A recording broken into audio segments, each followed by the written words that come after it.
안녕하세요. 저는 하루하루를 열심히 살아가는 30대 중반의 여성입니다. 여러분은 여러분의 인생에 행운이 항상 가득하셨나요? 지금부터 제가 하는 행운에 대한 이야기가 누군가에겐 공감하지 못할 이야기일 수도 있겠네요. 지금은 행복한 삶을 살고 있지만 사실 저의 지나온 과거를 돌아보면 제게는 모든 운이 비껴갔어요. 그리고 인생에 있어서 제일 중요한 복이 부모 복이 아닐까 싶을 정도로 제 유년 시절은 고난의 연속이었습니다. 어릴 때 부모님이 일찍 이혼하셔서 엄마와 둘이 살았어요. 처음에는 여인숙을 전전하며 살아야 할 정도로 경제적으로 너무 어려웠죠. 이러다가는 안 되겠다 싶으셨는지 엄마는 친척들에게 돈을 빌려 식당을 차렸어요. 그리고 이른 아침부터 밤 늦게까지 식당을 운영하셨죠. 다행히 식당은 잘 됐지만 엄마가 저를 세세히 돌봐주실 마음의 여유는 없으셨어요. 그 덕에 저는 어릴 때부터 혼자였어요. 혼자서 밥을 먹고 혼자서 공부하고 밤에 혼자 있다가 잠이 들곤 했죠. 그래도 공부는 항상 중상위권을 유지했어요. 그래서 저는 제가 수도권에 있는 4년제 대학교에 당연히 갈 것으로 생각했지만 하필이면 수능날 감기에 아주 심하게 걸리는 바람에 수능을 망쳐 2년제 대학교에 갔네요. 그나마 다행히 전액 장학금으로 들어가긴 했어요. 저는 매 순간을 목숨을 걸 만큼 최선을 다해서 살았지만 제가 들인 노력에 비교해 잘 풀리지는 않았어요. 그래서 언제나 나는 운이 지지리도 없다고 생각했죠. 그 생각이 참 저를 힘들게 만들었습니다. 그러나 그 와중에도 저는 쉽게 포기하지 않았습니다. 운이 없는 제가 포기하지 않을 수 있었던 이유는 바로 나무예요. 저는 어릴 때부터 나무를 정말 좋아했어요. 나무의 잎사귀만 봐도 이게 무슨 나무인지를 줄줄 말할 수 있을 정도여서 저의 어릴 때 별명이 나무 박사였어요. 그런데 이 나무를 보니 다들 꽃이 피고 열매를 맺는 시기가 다르더라고요. 그리고 꽃이 피고 열매 맺는 시기가 아닐 때는 볼품없던 나무들이 자신의 때가 되면 예쁜 꽃이 피고 먹기 좋은 열매를 맺는 모습을 보면서 나도 아직은 나의 시기가 아니지만 언젠가는 내 인생의 꽃이 반드시 필 것으로 생각하며 절대 포기하지 않았죠. 이러한 긍정적인 생각 때문인지 학교 졸업 후에는 그래도 잘 풀리는 것 같았어요. 친구들이 4년제 대학교를 졸업 후 회사를 구하지 못해 백수 생활을 할 때 저는 3년제 대학을 이미 졸업해서 이 친구들보다 훨씬 빨리 회사 생활을 할 수 있었어요. 회사도 대기업만큼은 아니어도 중소기업 중 월급도 충분히 먹고 살고도 한 달에 30만 원 정도는 저축할 수 있을 만큼 받았고 회사 동료들도 다들 너무 좋아서 재밌게 다녔어요. 그리고 이 회사에서 동료의 소개로 남편을 소개받기도 했죠. 남편은 중견기업의 대리로 연봉도 회사 복지도 엄청 좋았어요. 저는 직업도 안정적이고 성실한 남편의 모습에 반해 연애하고 결혼까지 결심했어요. 결혼을 준비하며 드디어 내 인생에도 꽃이 핀다고 생각했어요. 그러나 아직은 아니었죠. 결혼 준비를 하는데 시댁에서 저를 너무 싫어하는 거예요. 그 이유는 제가 바로 이혼한 가정에서 자랐기 때문이었죠. 시어머니는 이혼한 가정에서 제대로 가정교육이나 받고 자랐겠냐며 처음 인사를 하러 갈 때부터 좋게 보시지 않으셨어요. 그래도 엄마의 식당이 동네 사람들이 이름만 들어도 어디에 있는지 다 아는 정말 유명한 한식당이었고 하나뿐인 딸이 결혼한다고 엄마가 집까지 마련해 주셔서 결혼에 승낙하셨어요. 저는 엄마가 그동안 정말 많이 고생해서 모은 돈인데 그 돈으로 제가 살 집을 마련하지 말고 엄마의 노후를 위해 쓰시라고 했어요. 하지만 하나뿐인 딸이 결혼하는데 시댁에서 기죽지 말고 할 말 다 하며 당당하게 살라고 마련해 준다고 하시더라고요.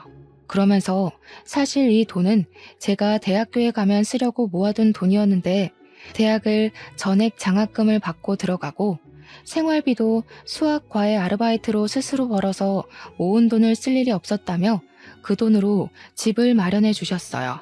제가 대학을 3년제로 나오긴 했어도 학교 근처 엄마들 사이에서 수학을 정말 잘 가르친다고 소문이 자자했거든요. 그 덕에 학교를 다니는 3년 내내 명문대 학생들이 받는 만큼의 과외비를 받으며 생활했어요. 시댁에서는 저희 엄마가 집을 마련해 주신다는 것을 알고 이혼 가정에서 자라서 솔직히 걱정은 된다만 그래도 그 나이에 집도 있는 것을 보니 착실히는 살아온 것 같다며 결혼을 허락하셨어요. 결혼하고 첫 1년은 정말 좋았어요. 저도 남편도 열심히 일했고 엄마가 집을 마련해 주신 덕에 대출 하나 없이 시작했어요.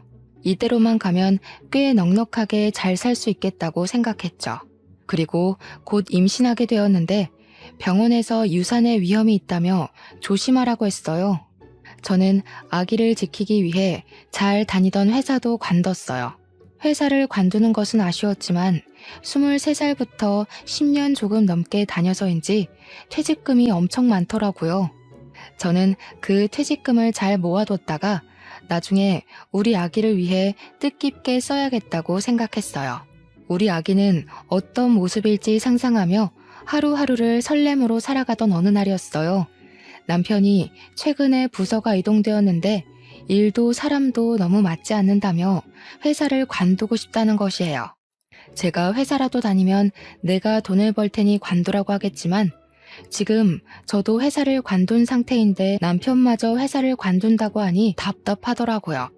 아기가 태어나면 이래저래 나갈 돈도 많을 텐데 우리 아기를 위해서 조금만 참으라고 이야기했어요. 남편은 일단 알겠다며 회사에 다니기는 하는데 극심한 스트레스로 인해 잠도 못 자고 밥도 잘 못 먹더라고요. 옆에서 보고 있으니 사는 게 아니라는 말이 무슨 뜻인지 정확히 알 정도로 너무 힘들어했어요. 이러다가 무슨 사달이 나겠다 싶어서 차라리 이럴 바엔 관두고 새로운 회사를 찾아보라고 했어요. 남편이 퇴사한 날 저는 이제 조금 쉬고 새로운 회사를 알아볼 줄 알았어요. 그런데 남편이 과일 가게를 하시는 시부모님 밑에서 일하며 일 좀 배워서 과일, 채소 가게를 열고 싶다고 하더라고요. 저는 솔직히 내키지 않았어요. 우리 엄마가 식당을 하시는 것을 보면 정말 너무 힘들어 보였거든요. 남들이 다 쉬는 날에도 마음 편히 쉴 수가 없고 정말 하루하루가 그야말로 전쟁터였어요. 게다가 사업은 한번 시작하면 쉽게 그만둘 수도 없잖아요. 그래서 저는 정말 남편이 사업을 하지 않고 그냥 일반 회사에 취업했으면 한다고 말했어요. 어느 날 남편이 회사에 간다길래 저는 당연히 다시 재취업이 되었나 보다 했어요. 저는 잘 됐다고 하며 남편의 새로운 시작을 응원했어요. 그리고 저는 검진을 받으러 산부인과에 갔는데 그곳에서 동네 동생 지은이를 만났어요. 지은이도 저와 비슷한 시기에 임신했는데 지은이와 제가 임신하기 전에는 지은이네 부부와 함께 넷이서 술도 종종 먹고 그랬어요. 그런데 지은이가 오늘 오전에 과일을 사러 갔는데 제 남편을 과일 가게에서 봤다며 형부 회사 관두고 가게에서 일하시냐고 하더라고요. 저는 최근에 회사를 관두긴 했지만 새로운 곳에 이직해서 오늘 첫 출근했다고 했어요. 지은이는 그럼 잘못 본 건가 하며 고개를 갸우뚱하는데 뭔가 기분이 이상하더라고요. 혹시나 하는 마음에 병원 진료 후 시댁 과일 가게에 가니 역시나 시어머니와 남편이 그곳에서 과일 정리를 하고 있더라고요. 여보, 오늘 회사 첫 출근한다더니 여기서 뭐하고 있어? 아니, 당신이 여기 어떻게 왔어? 마침 할 말이 있었는데 잘 왔다. 남편이 뭐 하고 싶다고 하면 마누라는 집에서 살림하며 내조를 해야지. 네가 하도 반대하니까 얘가 몰래 나와서 이러는 거 아니냐? 너 우리 아들 밖에서 돈 못 번다고 눈치 주고 그러는 거 아니니? 어머니, 저는 맹세코 정환 씨가 회사를 그만두고 왔을 때 싫은 소리 한 번도 한 적이 없어요. 다만 정환 씨가 고생하며 사업을 하는 것보다는 회사에서 매달 정해진 월급 받으며 일하는 것이 더 편할 것 같아서 사업만은 하지 말라고 한 거였어요. 내가 그 말을 어떻게 믿니? 그래도 남편이 돈을 벌겠다고 해보겠다는데 마누라가 돼서 잘할 수 있게 도와주고 해야지. 예전에는 남편이 무슨 말을 하면 마누라는 그냥 네 하고 따라야 했다. 그래도 정환 씨가 눈에 빤히 보이는 힘든 길을 자처해서 가겠다는데 그래도 그냥 도와줘요? 그건 아니잖아요. 이거 말 대꾸 하는 거 봐. 이혼 가정이라 제 부모한테 보고 배운 게 없어서 뭘 알긴 알겠어. 말해봤자 내 입만 아프지. 어휴, 자식 팔자가 부모 팔자 따른다더니 우리 정한이가 팔자 사나운 년 옆에서 평생 고생이나 하지 않을지 몰라. 시어머니가 이렇게 저에게 막말하는데 남편은 그 옆에 가만히 서 있기만 하더라고요. 저는 그래도 남편이 조금이라도 자기 엄마를 말릴 줄 알았거든요. 정말 벙어리처럼 아무 말도 하지 않는데 제 편을 들어주지 않아 답답하기도 하고 너무 미웠어요. 어머니께 방금 하신 말씀은 너무 하셨다고 사과해달라고 말하고 싶었지만 손님도 오시고 해서 저는 그냥 집에 왔네요. 제가 집에 도착하고 1시간 정도 지났으려나요? 남편이 퇴근하고 오더라고요. 남편은 오자마자 시부모님 밑에서 과일 장사하는 것을 배우고 하면 잘 될 것 같다며 요새 이 동네에 신축 아파트가 많이 생겼으니 그 아파트 단지 내 상점에 들어가고 싶다고 하더라고요. 그러면서 부모님이 과일 장사를 오래 하셔서 싱싱하고 저렴한 과일을 파는 도매업체를 잘 아시니까 그곳에서 저렴하게 과일과 채소를 받아서 팔면 될 것 같다고 하더라고요. 그래도 저는 남편이 사업보다는 회사에 다녔으면 했어요. 왜냐하면 사업해서 잘 되는 경우도 분명 있기는 하지만 솔직히 그러기 위해서는 정말 나의 돈과 시간은 물론이고 영혼까지 갈아 넣어야 가능한 일이잖아요. 솔직히 저희 엄마도 뼈가 빠지게 일하셔서 식당을 그만큼 성공시킨 것이거든요. 그전에는 식당이 안 돼서 저 재워놓고 많이 우시는 모습을 많이 보며 자랐어요. 엄마의 그런 모습들이 생각나서 더 사업하기 두렵다고 했어요. 남편은 그런 저의 걱정을 아는지 모르는지 그래도 자신은 무조건 사업을 하고 싶다고 밀어붙이더라고요. 저는 이 부분은 조금 더 생각해보자고 말했어요. 그리고 아까 과일 가게에서 시어머니가 하신 말씀들 너무 하신 거 아니냐고 했어요. 아까는 손님들도 오시고 해서 그냥 갔는데 어머니께서 또 그런 식으로 말씀하시면 그때는 정말 참지 못할 것 같다고 이야기했죠. 그랬더니 남편이 그렇지 않아도 너무 심한 것 같아 엄마에게 잘 말씀드렸고 앞으로는 절대 그럴 일 없을 것이라고 미안하다고 하더라고요. 저는 그렇게 말하는 남편의 말을 바보처럼 철석같이 믿었네요. 남편은 그 뒤에 시댁에서 충실히 배웠고 3개월 정도 지나 신축 아파트에 과일 채소 가게를 열었어요. 신축 아파트라 아직 근처에 가게가 없던 터라 동네 엄마들이 생각보다 많이 방문하더라고요. 과일과 채소가 많이 신선했는지 입소문이 나기 시작했어요. 점점 손님이 많아져 남편 혼자 운영하기에는 너무 힘든 상황까지 이르렀죠. 남편은 매일 피곤함에 찌들어서 퇴근했으나 아직은 사업 초기라 아르바이트생을 고용하기에는 조금 부담이 되는 상황이었어요. 하루는 남편이 시어머니와 통화를 하면서 퇴근을 하더라고요. 남편은 집에 오자마자 제게 핸드폰을 주었어요. 너는 요새 집에서 뭐하고 사니? 네 남편은 너랑 아기 먹여 살리겠다고 저리 힘들게 일하는데 너는 뭐하고 있느냐 말이다.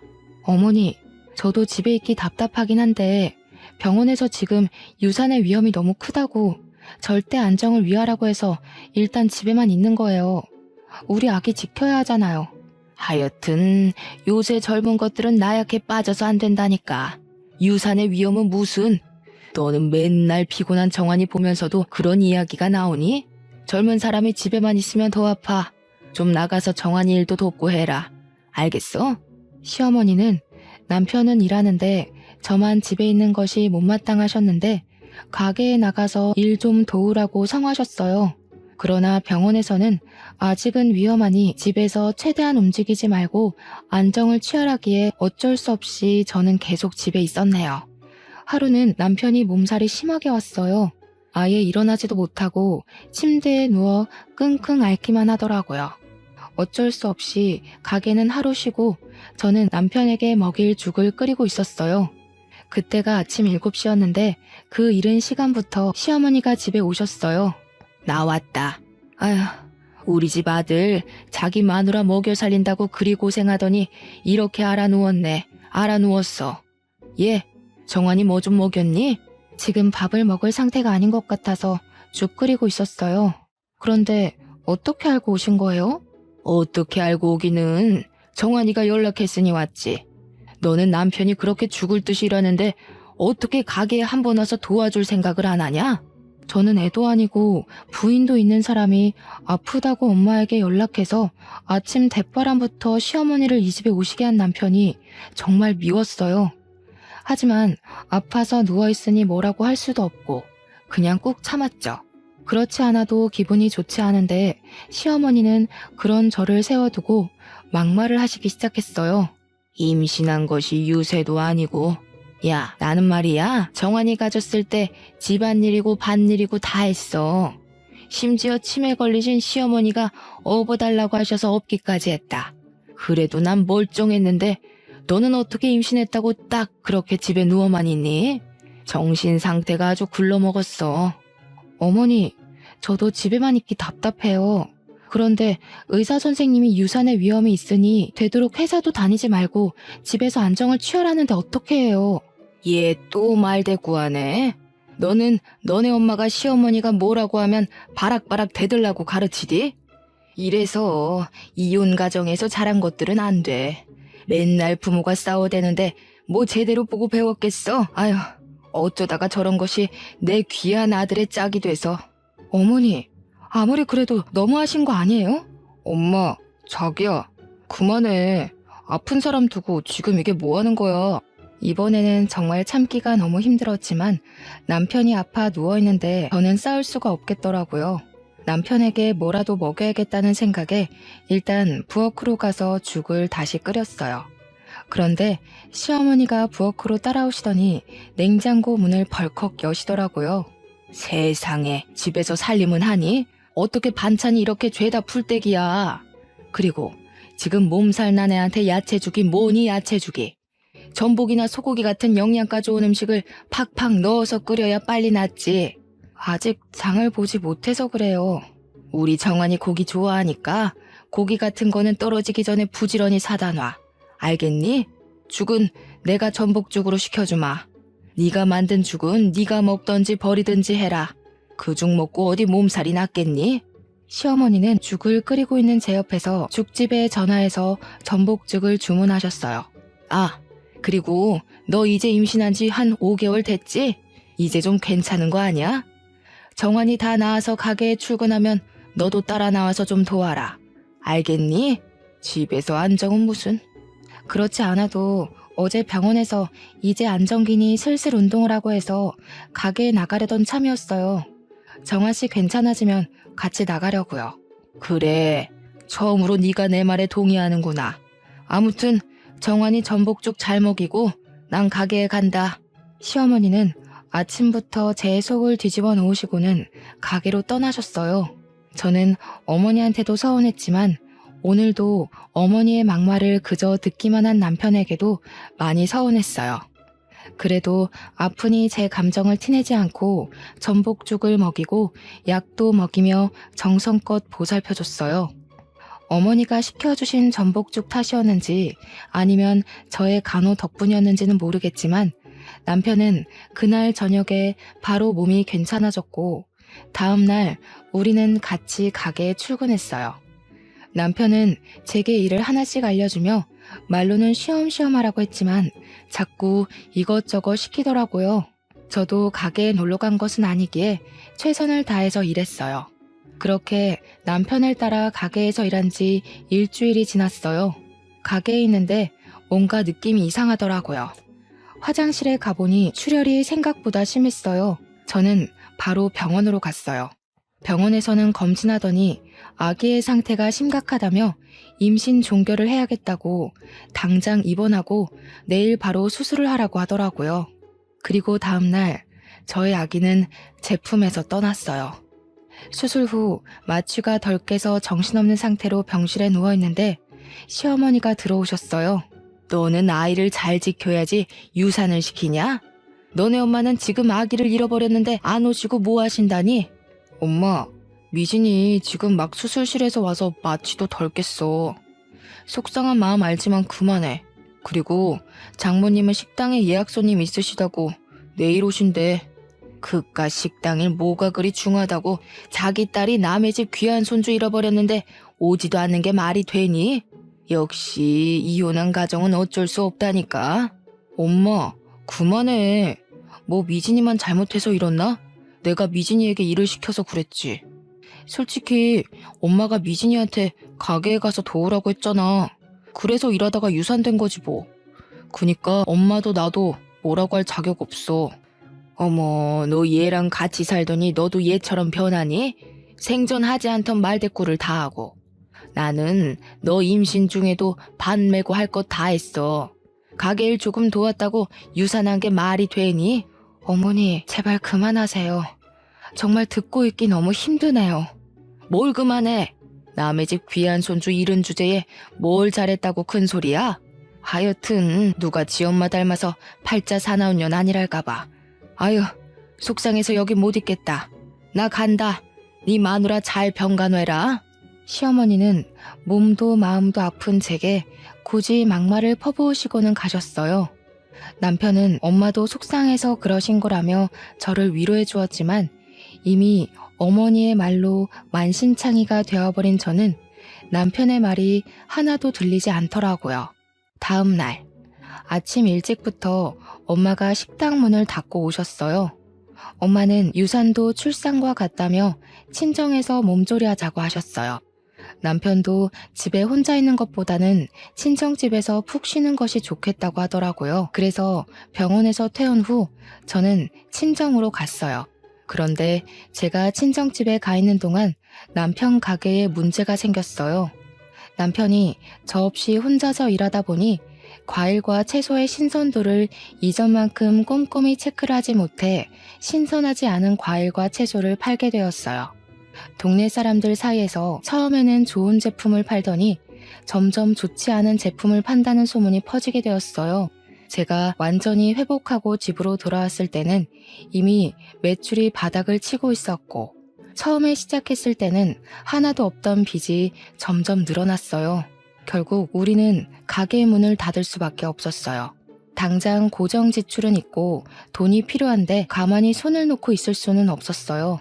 그래서 남편에게 앞으로 우리가 어떻게 돈을 벌지 의논을 하려고 하는데 남편은 이제 막 사업 망한 사람 붙잡고 꼭 그런 얘기를 해야겠냐고 화를 내더라고요.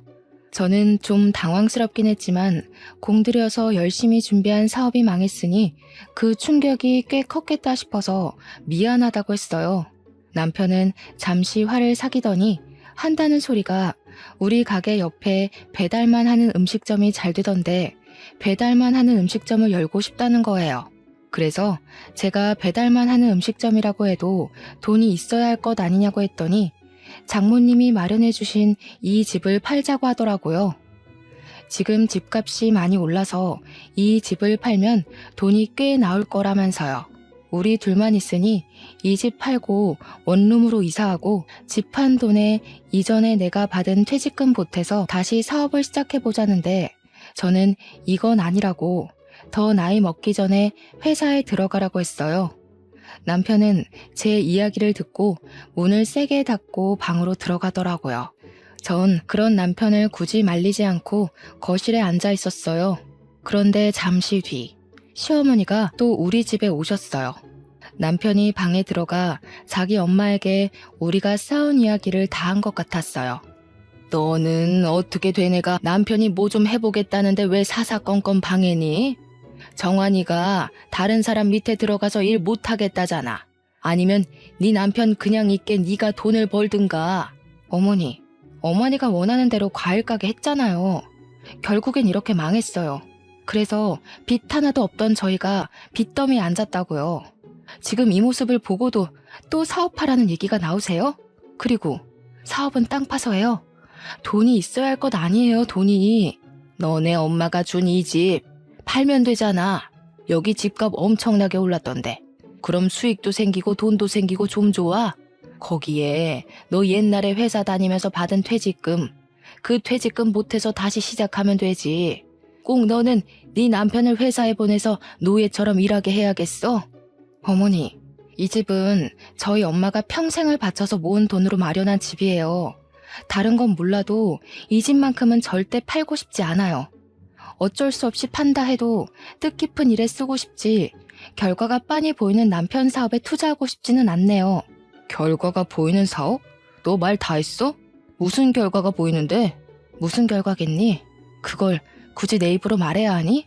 그리고 제가 열심히 일해서 모은 퇴직금을 왜 어머니랑 남편이 내놓으라고 난리세요? 제가 그 회사에서 그렇게 일하는데 도움 조금이라도 주신 것 있으세요? 정말 너 원래 막대 먹은 앤 줄은 알았지만 이렇게까지 막장인 줄은 몰랐네. 이게 다 부모가 이혼해서 보고 자란 게 없어서 그런 거지. 부모가 싸우는 것만 봤겠지 어디 좋은 걸 봤겠어? 시어머니가 또 이혼한 가정에서 자라서 저렇다며 뭐라고 하시는데 이젠 화가 치밀어 올라 도무지 참을 수가 없더라고요. 그래서 저는 더 큰 소리로 시어머니께 대들기 시작했어요. 어머니, 예전부터 자꾸 말끝마다 저희 부모님 이혼한 것 가지고 뭐라고 하시는데 솔직히 듣기에 너무 기분이 좋지 않네요. 저에 대해서 뭐라고 하시는 건 괜찮은데 부모님, 특히 저희 엄마에 대해 비방은 하지 말아주세요. 아이고, 꼴에 또 딸이라고 엄마 챙기는 거 봐. 기가 차서 말이 나오지 않는다. 좋지 않은 기운에 억세게 드센 팔자 가진 모녀들끼리 서로 위해주고 살면 되겠네. 아 참, 너 팔자가 드세서 아기도 죽인 거 아니니? 어머니, 어떻게 말을 그렇게 하세요? 맞잖아. 이혼한 부모 밑에서 안 좋은 기운을 받으면서 자란 네가 가진 아기이니 그 아기가 제대로 못 사는 건 당연하지. 그래서 우리 아들 사업까지 망했나 보네.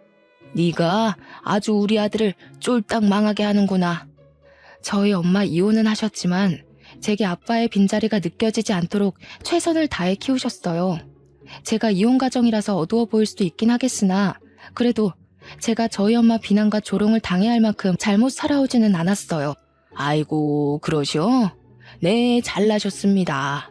그런 사람이 이렇게 시어미한테 빡빡 대드니? 역시 보고 배운 게 없으니 그러지. 옛말에 어물점 망신은 꼴뚜기가 시킨다는 말이 틀린 말이 아니야. 시어머니의 막말도 화가 나는데 더 화가 나는 것은 남편의 태도였어요. 남편은 오늘도 어머니의 말을 가만히 듣고만 있더라고요. 역시 남편도 내 편이 아닌 것을 절실히 느끼고 있는데 시어머니는 갑자기 큰 방에 들어가셔서 남편의 옷과 화장품을 다 챙겨 나오셨어요. 딸은 엄마 팔자 닮는다지? 너네 엄마도 이혼하면서 박복하게 살았을 텐데 그런 엄마 팔자 닮은 너도 박복하겠다. 어머니, 자꾸 그런 소리 하시지 마세요. 그리고 남편 짐은 왜 챙기시는 거예요? 팔자 사나운 네 옆에 우리 아들 둘 수는 없다. 지금은 사업 망한 것으로 끝났지만 자기 애도 유산시켜서 죽인 판국에 남편이라고 못 죽이겠니? 너희 이혼해. 어머니, 제가 아이를 잃은 데에는 어머니의 탓도 있어요. 자기 아들 힘들다고 유산의 위험이 있는 저에게 가게 나가서 도우라고 하셨잖아요. 그래서 유산된 거 아니에요. 그래도 네가 위험해서 안 된다고 딱 말을 했어야지. 네가 몸을 함부로 굴려서 아이도 잃은 주제에 어디서 시애미를 탓해? 시어머니가 제 아이를 잃은 것에 대해서도 다 내가 팔자가 사나운 탓이라며 뭐라고 하시는데도 남편은 아무 말도 하지 않고 고개만 끄덕였어요. 정말 이 집안에서는 아무도 저를 도와줄 사람이 없더라고요. 이 집은 네가 준비해온 집이니 우리가 나가마. 이혼 서류 보낼 테니 사인하고 둘이 갈라서. 시어머니는 정말 남편을 데리고 나가셨어요. 저는 너무 황당해서 그저 멍하니 서 있었어요.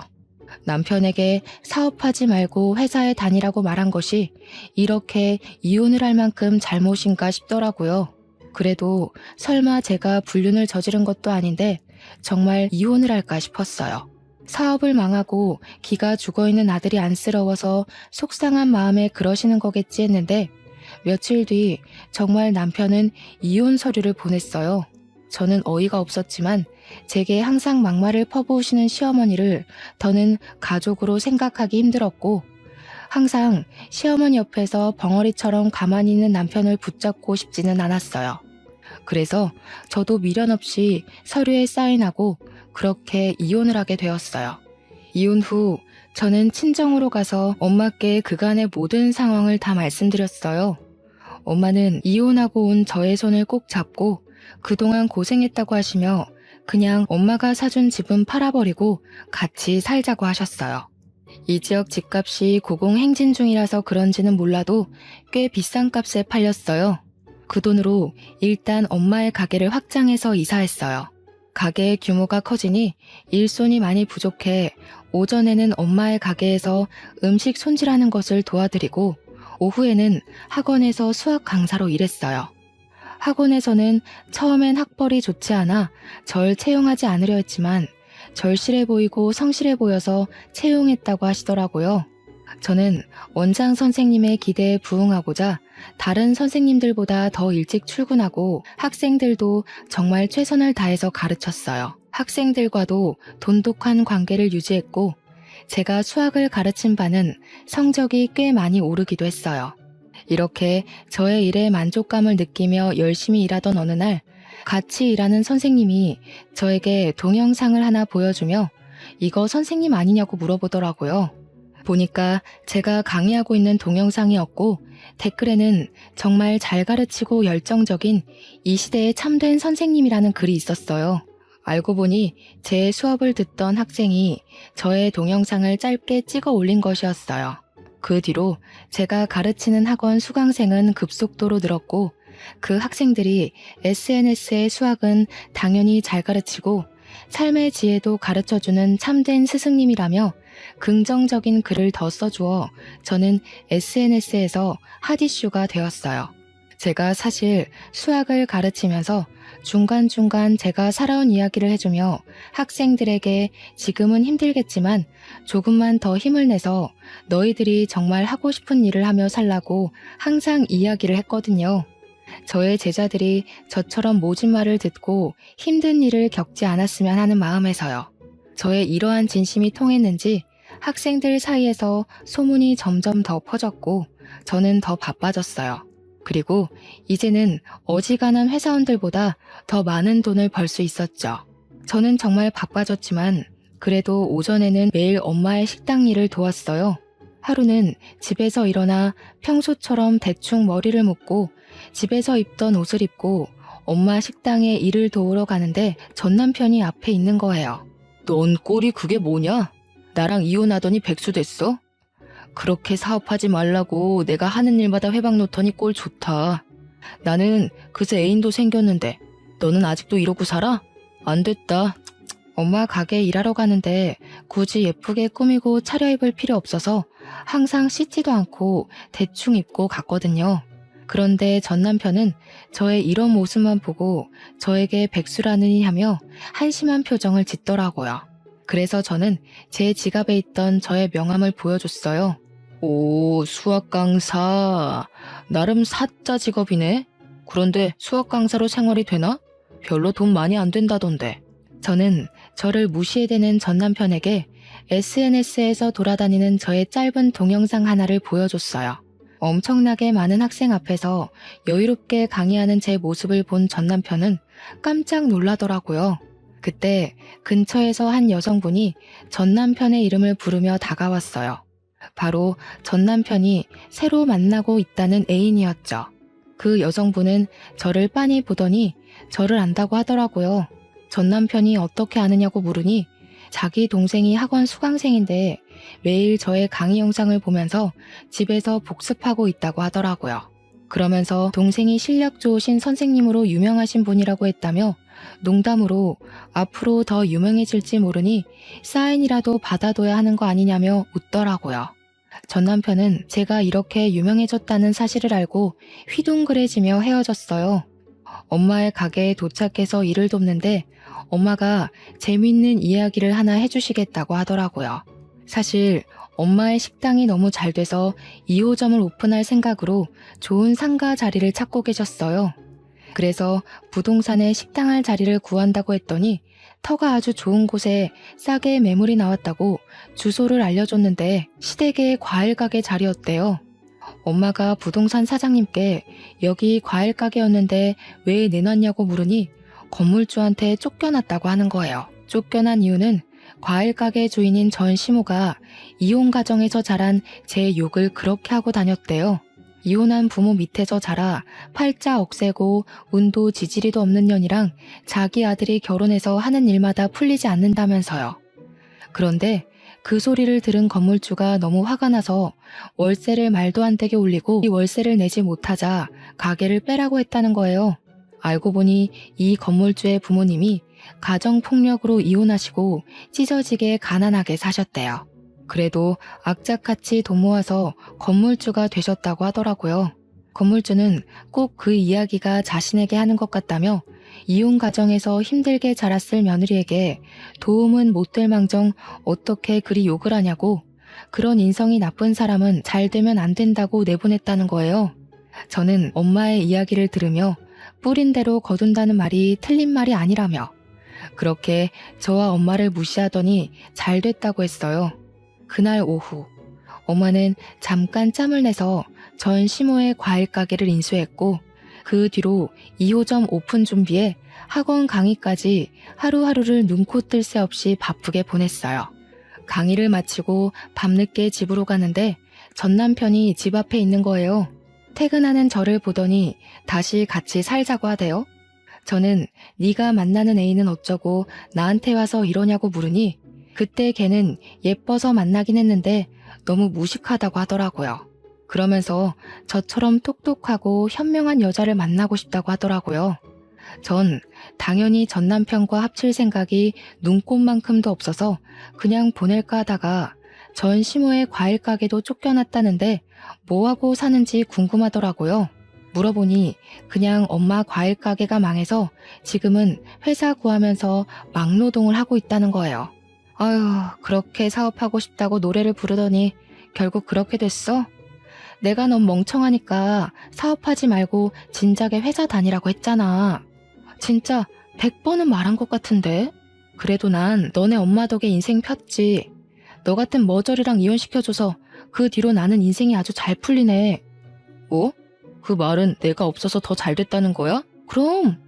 너랑 이혼하고 그야말로 내 삶은 만사 형통이었어.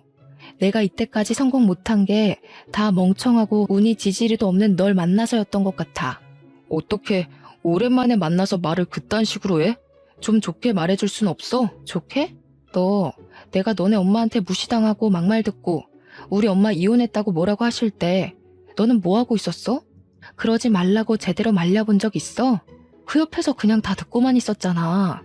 그때 네가 가만히 듣고만 있지 않았어도 우리가 이러지는 않았을 거야. 그래도 나 엄마한테 너무 그러지 말라고 이야기했어. 난 내 나름대로 최선을 다했다고. 최선은 무슨? 너는 방관했겠지. 그거 아냐? 나 그때 너 벙어리인 줄 알았어. 말 못하는 벙어리. 그래도 네가 그때 가만히 있어줘서 나도 열받아서 너랑 결혼 생활 더 못하고 헤어지고 잘 됐으니 뭐 딱 좋네. 저의 비난과 조롱에 전 남편은 망연자실한 표정으로 제 앞에 서 있더라고요.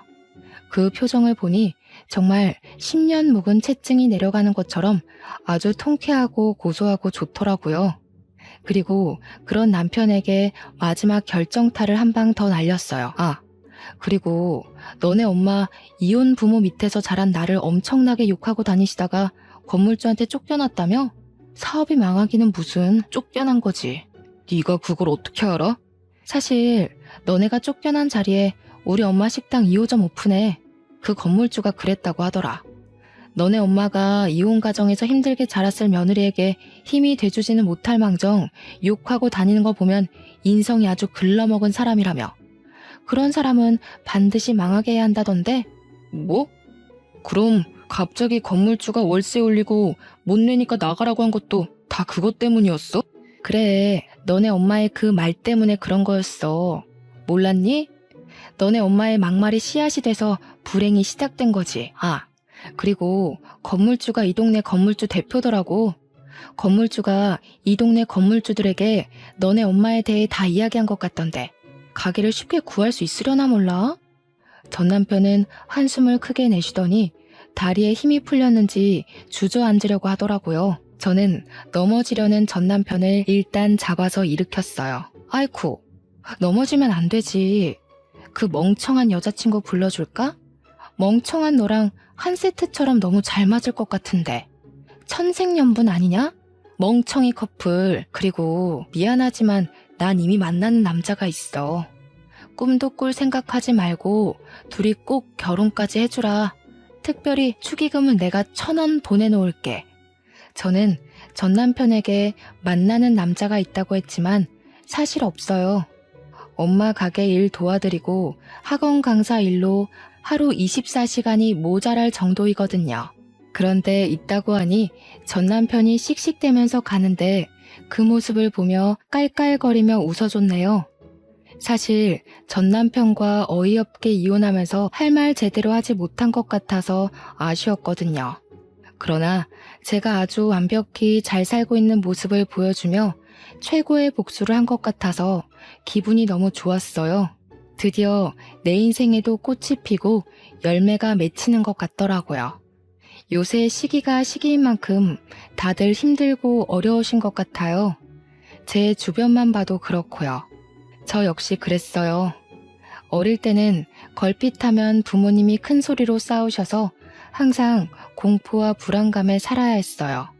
10대 때는 부모님이 이혼하셔서 항상 외롭고 경제적으로도 힘든 시기를 보내야 했어요. 20대가 되며 경제적인 어려움이 해결되며 잠시 행복해지나 싶더니 20대 후반에는 평생 제 편이 되었을 아이를 잃었고 이혼까지 겪어야 했죠. 저보다 성적이 낮았던 친구도 좋은 대학을 갔고 성격이 좋지 않았던 친구도 좋은 회사에 취업하고 좋은 남자를 만나 결혼도 잘하고 아이도 잘 낳아서 잘 키우더라고요. 제 주변 사람들은 다들 잘 나가는데 저만 항상 모든 일이 꼬였죠. 정말 그때는 세상이 나를 버린 것 같고 대결을 시작도 안 했는데 이미 진 패배자 같았어요. 그러나 그 힘들고 척박했던 삶 와중에도 포기하지 않고 노력한 결과 지금은 지역에서 수학 최고 인기 강사로 소문나 제가 좋아하는 일로 돈을 많이 벌면서 누구보다 행복하게 살고 있네요. 여러분도 지금 힘든 일이 있다면 절대 포기하지 마세요.